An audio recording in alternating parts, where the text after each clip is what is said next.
Good morning. How are we doing this morning?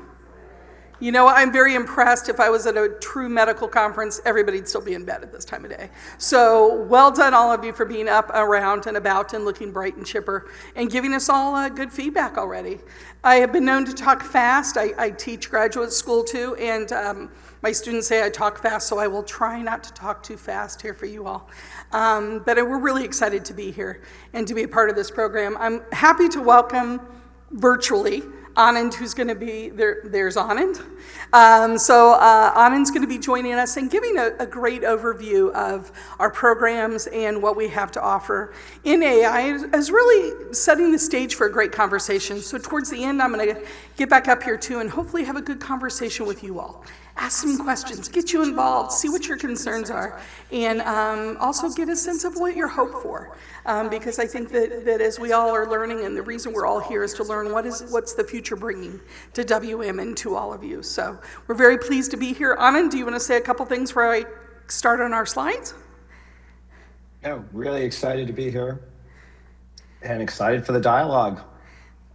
So and I will say that Anand is in San Francisco, so it's like really early in the morning for him. So he gets extra kudos. He was online with us at 4:45 his time, so extra props on his end for that one. Yes. But it speaks to, as Derek said, about our commitment and our love for you all. So there we go.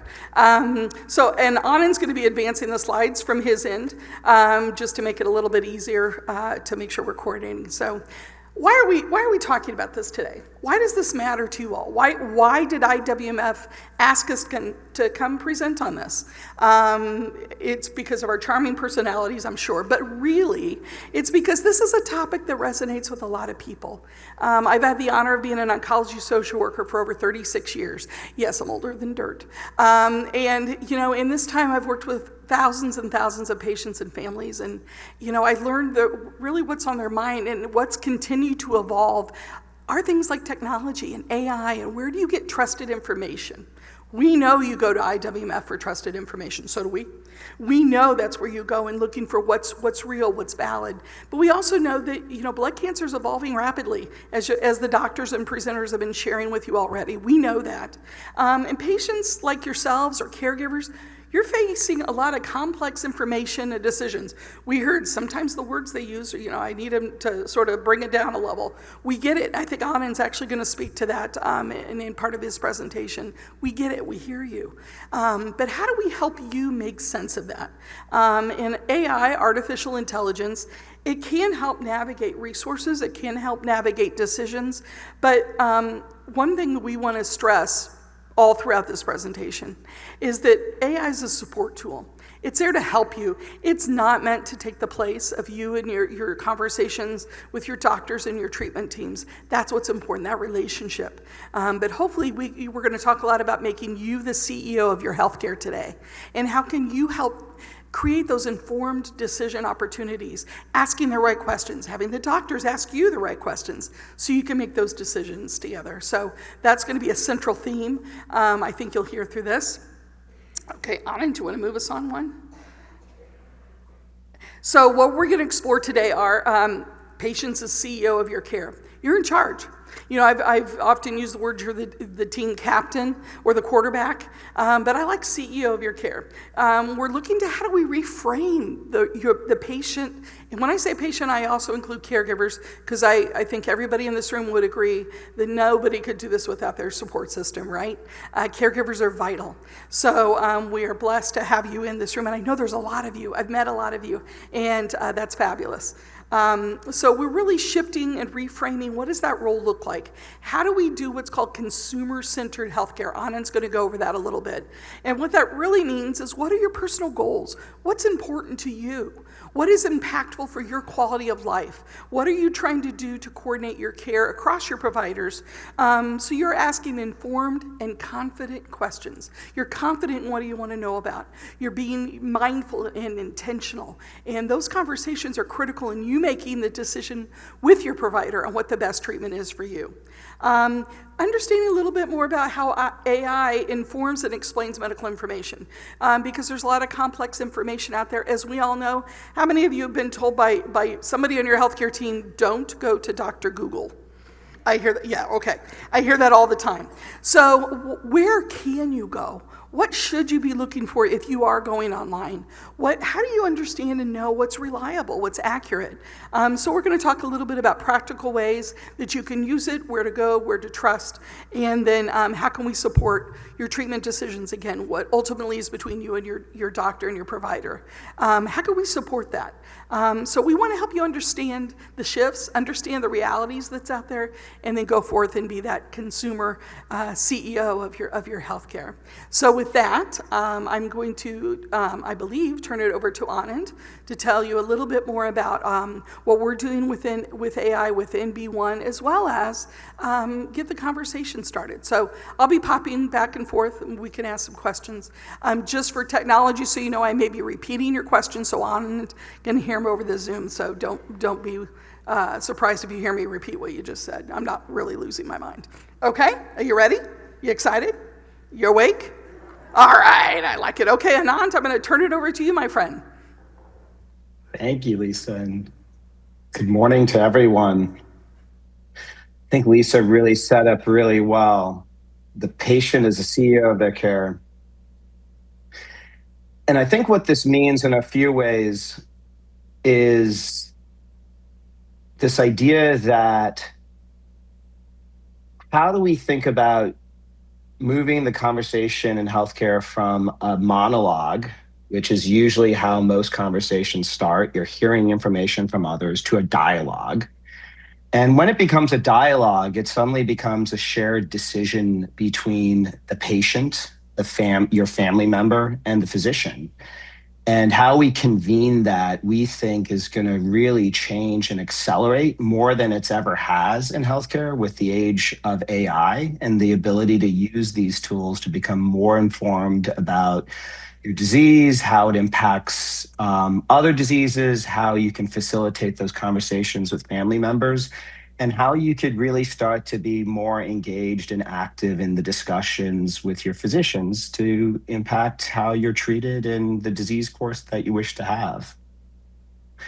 So to set the stage, it's not surprising. 2026, I think we've all are witnessing a lot of things happening in the world. And one of the first trends that's emerging is this idea that digital is really being transformed. And one of the really interesting things that's happening demographically is individuals over 65 are at the sort of vanguard of this movement. Over 65 is not it's not a homogeneous age group. It's quite heterogeneous, and there are different populations in there. But what's really interesting and what's going to accelerate, certainly within the next couple of years and going forward, is that this demographic over 65 are what some people call the new screen addicts. And there's many reasons for this. Many folks these folks started their professional careers when the World Wide Web was coming online, and email, and then eventually when we started to move to social media, and then, as Lisa mentioned, the consumerization with things like Amazon. And so when you start on the left-hand panel and you just look at a proxy of how digital adoption is sort of emerging, the group in the red dot, which is over 65, they have some of the highest utilization of smartphones, computers, tablets, smart TVs, so on and so forth. And this is in part because this demographic, particularly in developed countries like the United States, has the most discretionary income. With discretionary income comes more devices. And at the period of time over 65, that's a time where many are sort of looking to transition from being in their careers to retirement. And within that, there's also a diversity for the first time of what people are doing. And it's truly, the term is called omni-channel. You're spending time across many different types of communication mediums, TV, radio, of course, but now social media, music streaming, podcast, game consoles. And so, I think it's very interesting that the more screen time, more a digital adoption. But this also gives risk, and some of the risks that we think about, obviously, is excess online engagement. What's the quality of the information that you're consuming on these digital devices? And that, of course, is even more sort of crescendoed with health information. And so, obviously, studying these trends in digital is really important. And it's obviously also going to be a trend that's going to be at the nexus of receiving your healthcare. That's trend one. Trend two is the digital experience in health is also changing. And literally, we're talking about this in months. In the last 6 months, starting in 2024 or so, and it's sort of accelerated over the last year, we've seen a drastic decline in how people get their information, particularly from digital sources. The idea of going online to Google and finding searches and clicking on websites and then reading websites from top to bottom, that's changed. And what the graph shows you on the left-hand side is people searching that information online has decreased over the last 24 months. And people are going to something that's called clickless search. That is to say, instead of looking at a website and reading it from start to finish, you're now just asking a question and getting an answer immediately. And you're seeing that particularly in things like Google, where you're seeing an AI synopsis of that entire website. You're probably seeing that when you visit the IWMF website in particular.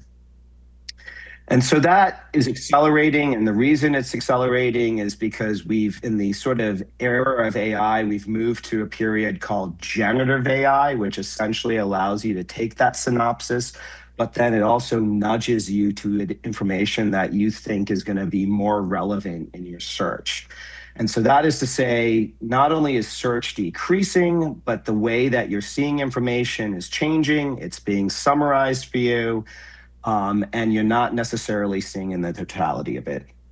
Adoption of this is actually also accelerating. And if you look on the right-hand panel, physicians are using these new tools, and we'll talk about a couple of those. I know that there's a small group of physicians in the room. Perhaps more importantly, patients and caregivers, including many of you and your loved ones, are potentially using these tools more. And right now, the latest estimates are over 50% are at least getting visibility to these tools. And so it sort of all circles back to digital is changing, AI is being used, and how we consume information is going to be very different. And it's accelerating, not in years like it has been in the sort of previous eras, but really in months. And so in that regard, we felt it as if it would be a really important discussion to tell and discuss what's happening and hear from you all on how you're observing it and how it's changing the interactions that you're having with your physicians, as well as the interactions that you're having with your family members. And just to add a little bit more context to this, if you think about this information, both in the context of physicians as well as you all, the patients, physicians are really utilizing AI in the greatest clip. And even since this data that's coming from the American Medical Association in 2024, 66% of physicians in some shape or form are using AI either in the practice of medicine to facilitate administrative tasks or in generating information to share with their colleagues or even patients. And 68% of these physicians see advantages in this, and it's increasing. So clearly it's a tool that they're using and it's being used to share and cascade medical information. On the other side of the coin, though, there's a bit of an asymmetry. When you ask patients, what do they think about AI? 63% say it's somewhat helpful, and somewhat is a very subjective word, but they see it as a tool that, is helping them navigate. But perhaps most notable is over 50% are not yet comfortable with these AI tools. And so herein you have this asymmetry where physicians, there's a greater degree of comfort with the tools, at least in certain pockets. And amongst the consumers, in this case, patients and loved ones and caregivers, there's what is it? I don't quite get it. And justifiably so, with any new technology, it's always responsible to have a sense of skepticism because you really need to understand it fully and have more time in order to totally embrace it.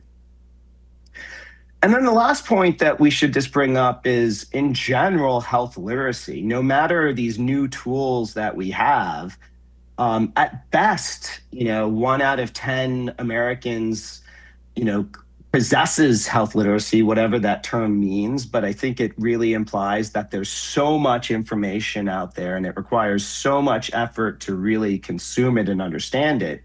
In many cases, patients with hematological cancers like Waldenstrom's, you somewhat develop a PhD in your disease, but that takes a decade. But when you first start, it's very overwhelming. And even the physicians in the room will acknowledge that. And clearly, 9 out of 10 Americans, struggle to understand health information. And so herein is the opportunity. We think AI could be a tool that can accelerate the better adoption of understanding and facilitating the conversation and changing the conversation from a monologue to a dialogue. But it also needs to be better understood. And so we hope through this talk that we can share a little bit more insight into what's going on. And like anything, it's going to take time to understand, in part because it's changing so fast. So what is AI? This is a really simple rendition, but one of the big architects of AI, who's the CEO of this company called NVIDIA, he's described it in the last couple of months as it's a 5-layer cake. And it sort of constitutes these various elements. I'm not going to go into all of them, but I think the elements that patients and healthcare providers really need to study is layer 4 and layer 5, which is the models and the applications. And if we take a deep dive on models, because really this is the engine to understand healthcare information, it's really a prediction engine. And all the model layer of AI is doing is it's making probabilities on information, on what information is going to be more correct or more relevant based on the questions that you ask it. And it's sort of this iterative process. And by the way, we do this all the time. It's like learning a foreign language. You start learning the words that you think you're most likely to use the most, bonjour, hola, and then you start to then build more probabilistic ideas of, hey, here's the next set of words that I need to learn, such as my name is. And then you start to build a language model. That sort of analog is actually very similar to how all knowledge or all language production works. And that's the foundational element of how these AI works. But the quality of that answer depends on the training data, quality of that data, the veracity and credibility of their sources, and the ability to test what sources are more likely to be more informative, more correct versus others. And what's really important right now in this age of AI, even though we've made incredible advances and the renaissance has really happened in the last 6 months, these models don't guarantee truth. There's no truth out there. It's really still probabilities of information, which means it's incumbent on all of us to triangulate that and take that information and ask other people and really understand from other sources, is it more true? And that gets that sort of idea of shared decision making where all of this information has to be triangulated and adjudicated and asking your physician and others. And so with that, I think it's really important to understand where we're at today, where it's been an incredibly promising tool, but there's also issues. And these are issues that are outliers, but they are things that we have to think about. This is a really famous story that came out in the New York Times some weeks ago. I really encourage all of you to read the story because I think it could resonate with many of you. This is a gentleman whose father had CLL and lung cancer. chronic lymphocytic leukemia. They treated the lung cancer first. The gentleman's father had CLL. He was in active observation, but he started using AI, in particular this AI tool called Perplexity, to learn more about CLL. And this was a very educated patient. The patient was an engineer. His son actually is a journalist who's writing about technology, including AI. They couldn't be two of the most knowledgeable people in AI. And yet, this poor gentleman, his father, was so immersed in the AI tools that the AI tools essentially convinced him that he shouldn't start treatment. And he kept delaying treatment. And unfortunately, he ended up developing a later sequelae of CLL called Richter's transformation, which is incredibly hard to treat. And if you don't start treatment as soon as possible, the options suddenly become much more limited. And the reason this occurred was because these AI tools, particularly the ones that are not used by physicians, because they're ingesting all sorts of information, really good information, like the publications that Dr. Treon publishes in journals like the New England Journal of Medicine or Blood, which are two very credible sources of academic literature, are also juxtaposed with information coming from social media sources like Reddit and Facebook. And for all of us that have ever been at Reddit and Facebook, there's a lot of great information, but there's also a lot of bad information. And the way that these AI engines work is while they can predict better information, they also look at the quantity of information. And for sources like social media, where it can propensate or propagate more misinformation, that sometimes then colors these AI models. Now, the reality of it is most of these AI models actually do a fairly good job, but there are all these outlier cases like this one that obviously should bring caution to all of us in how these tools are used and how we have to use these tools against the backdrop of all the other tools that we have, which include talking to our physicians, talking to our family members, and reading other sources to make sure that we can validate the current sources that we're reading into. So how do we fix this? And this is a busy slide, but one of the basic point here is that the quality of information that goes into these AI tools is very important. And if you understand that quality, it helps us then understand if there's more veracity in these tools. And so when you look at the sort of consumer tools like a ChatGPT or Perplexity, they don't have the content sharing agreements that the more credible tools, and I'll get to one of these tools in a second called Open Evidence that a lot of physicians use. Those tools that are sort of open to the public, they don't have the exclusive content sharing agreements, which really protect what well of information you get. And so that's the reason why those types of tools, you have to have a little bit more caution and really triangulate the information that you're reading. But for the gold standard tools, and right now, these are the tools that mainly physicians use, but certainly these tools might be extended to patients in a short amount of time, things like Open Evidence. They have these content sharing agreements where they're essentially able to sign these licensing agreements from really credible sources to really protect that well of information. And so one of the take-home points that I would leave you with is if you're going to use one of these tools, you really have to understand what information it's ingesting. And certainly some AI tools do a really good job in ingesting quality information versus other tools.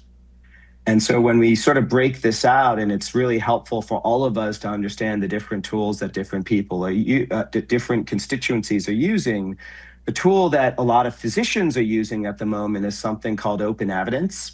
And Open Evidence is really emerging as one of the number one AIs for healthcare providers. And right now, over 50% of US physicians are using it at least once a month, if not more. And what I think is most notable is that over a third of us in the United States are essentially seeing a physician that's using Open Evidence. So it's really a powerful tool, and its adoption rate has just been astounding.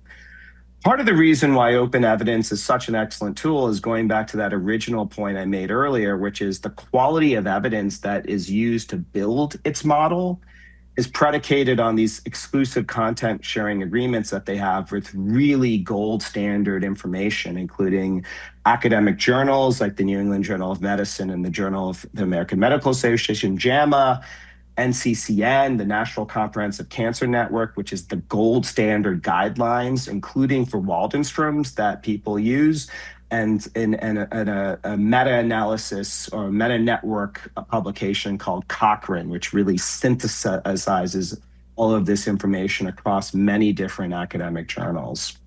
In Waldenstroms in particular, which is obviously what the IWMF and its members are really interested in, you get essentially 3,000 queries a month on Waldenstrom. The majority of questions are on treatment, complications, diagnosis. The majority of hematology oncologists are using this tool, and they're using it during the consultation visit. So it's incredibly powerful, and it's probably, when you think about the AI tools that physicians are using, certainly it's one of the very important tools being used. On the patient and caregiver side, there's a different tool, and I think all of you are hearing about it. There's a lot of news, a tool called ChatGPT. Over 40 million Americans, if not more, at this point are using it.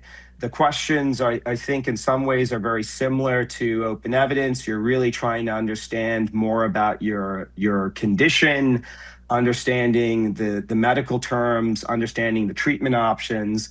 And just like open evidence, you're using it to ask questions at all times of the day. And there's been some really good research in cancer where most people ask questions between the hours of 10 p.m. and 2 a.m. As opposed to sifting through those very long websites that you might have done in just a few years past, the ability to ask and answer very simple questions quite quickly is the power of these tools. But of course, the information quality is the question you really have to triangulate around. Our view at BeOne is that these tools are going to create essentially an iterative circle. Patients are going to use these tools to really understand the questions they should be asking physicians. Physicians are going to be using these tools to also think about the questions they should be asking patients. It's going to create a full loop of information and questions. And we really think the way that we all, whether it's us in industry or the academics in the room or the patients or the beautiful IWMF, we think the role for all of us is really setting the table and helping each other ask and answer these questions and educate ourselves on how to use AI and set the table as to how to use it very responsibly. So today, going to the sort of where we think we are, obviously, as all the slides have presented, and I think as all of us know when we first contemplate our illnesses, there is an information asymmetry. There's limited knowledge of information. There's a lot of information out there, but how it's digested currently, at best, we could do a lot better. And right now we really reside with our healthcare providers to help us navigate that, and as it should be. But where we think it's going to go in the future, particularly with the advent of AI, and particularly with groups like IWMF, which are going to be custodians of helping us to digest this information, it's going to allow a lot of patients to become CEOs of their healthcare journey. What this means is you're going to really start to better have the tools to ask and answer those questions. And in some ways, it's going to allow you to have an even better conversation with your physician and your healthcare providers, and really transition that conversation from it being a monologue where you're being, essentially hearing what other people are telling you, to a dialogue. And when you become a CEO of your healthcare journey, you're basically the architect of that dialogue. And that's why we're excited by these AI tools, because we think it's going to make information more accessible. But what it's also going to allow you to do is essentially co-pilot that conversation with your healthcare provider. And I think all of us believe that AI is never going to replace the healthcare provider or organizations like IWMF, What it's really going to do is going to set the table to have an even better discussion and dialogue. And it's really important that all of us collectively communicate that. And especially for you all who are helping to spread the word in the community, it's really important to sort of lay that lens down. So really quick, what does the role become for the patient? Obviously, in some ways, it hasn't changed. You're going to really start to use these tools to understand your diagnosis and treatment options. But where we think the best role is going to be is using these tools to prepare questions and then facilitate and have those questions ready to go when you talk to your physicians and your other members of your healthcare team, as well as your primary care doctors. At the same time, with the healthcare providers and how you're going to use it to drive the questions in the journey room, asking those questions, getting prepared, tracking your symptoms, evaluating those treatment options, many of the things that you're doing, in some ways, AI is going to make it much easier. And so we've summarized a few of these pieces. These will be in your handouts. But I think this idea of taking complex information and synthesizing it, which is really, I think, what you guys started and set the table on, taking those really complex conversations that, for example, Dr. Trion presented yesterday and synthesizing into very simple talking points, that's probably going to be a place where you could really leverage AI and help set the table. So with that, I'm going to pause and open the discussion back up to Lisa to facilitate the conversation and start some questions. And this is, I think, the start of questions. And obviously, the team here at BeOne would love to continue the dialogue offline as well. Absolutely. Thank you, Anand. I know we have about 3 minutes or so, 4 minutes. We got started a little bit later. So what we really want to do is hear from you all, what kind of questions you have. What does this stimulate for you? What are you thinking about when you think about AI from a patient and caregiver perspective? What's on your mind? Yes.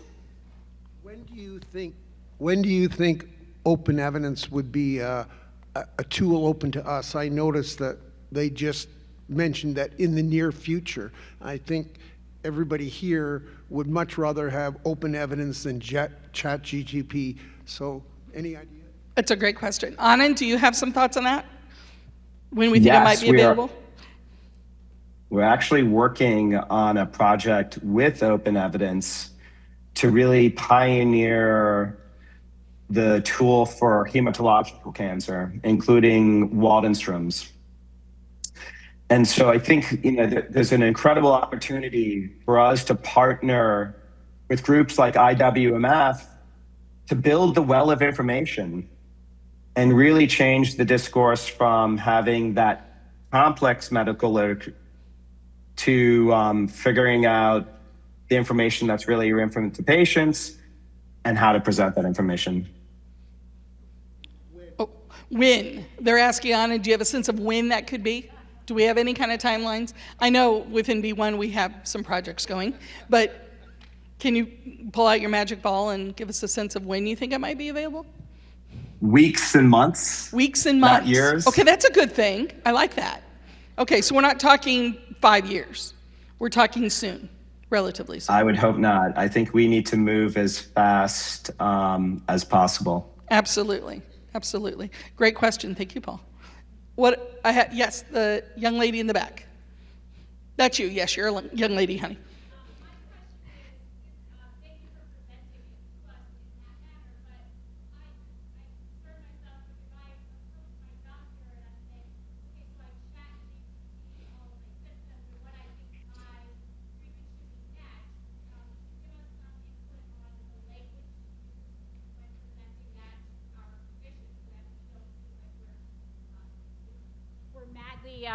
Googling in the middle of the night, of course, or just what kind of language so that we sound respectful to our doctors when we're saying, hey, we did our own research.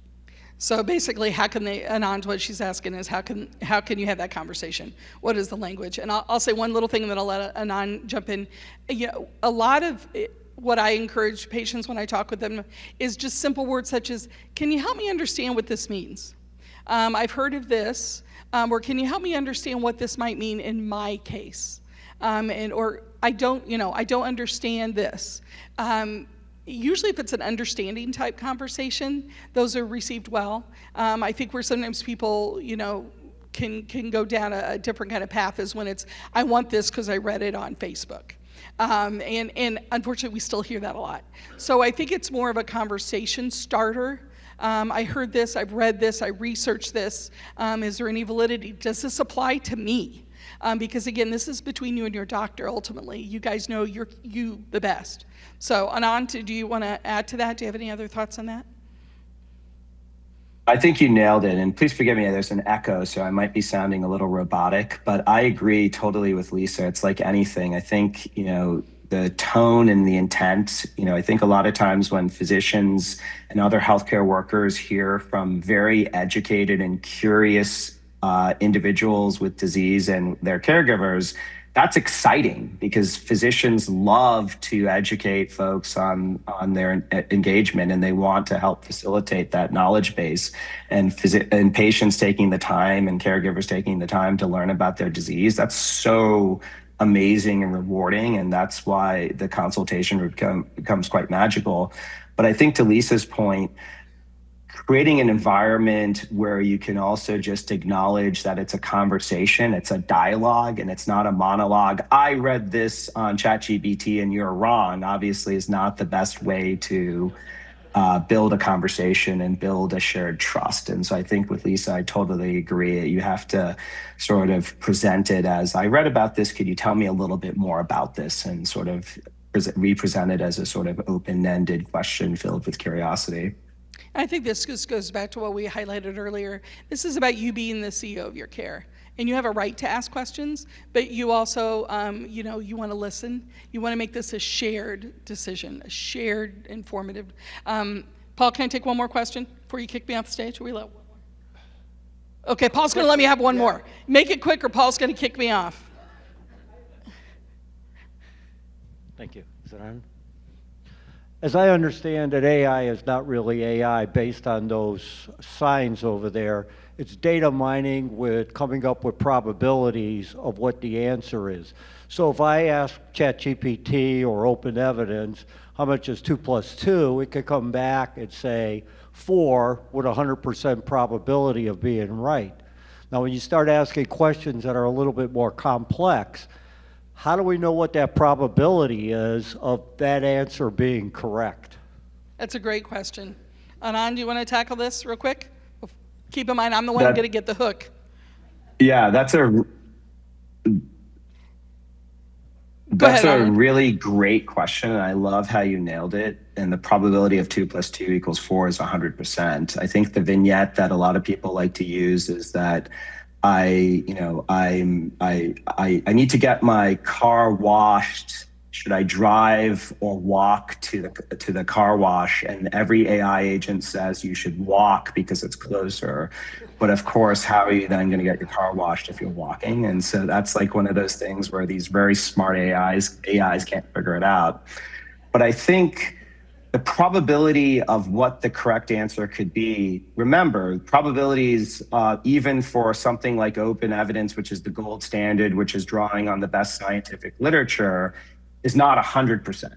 And so I think that's the point that even the greatest AI engineers would tell you at this point in time, is it gives you a probability. It's going to give you a more informed answer. But to Lisa's point, that more informed answer, whether you're a physician or a patient, is to facilitate a dialogue and a conversation, a shared decision-making, and have enough information at the well to start that conversation. And I think that both from a sort of healthcare context, when you use open evidence, and even from a patient or caregiver context with ChatGPT, everyone would acknowledge that these tools at the moment are not going to replace you, the patient, as the CEO of your healthcare journey, and the physician.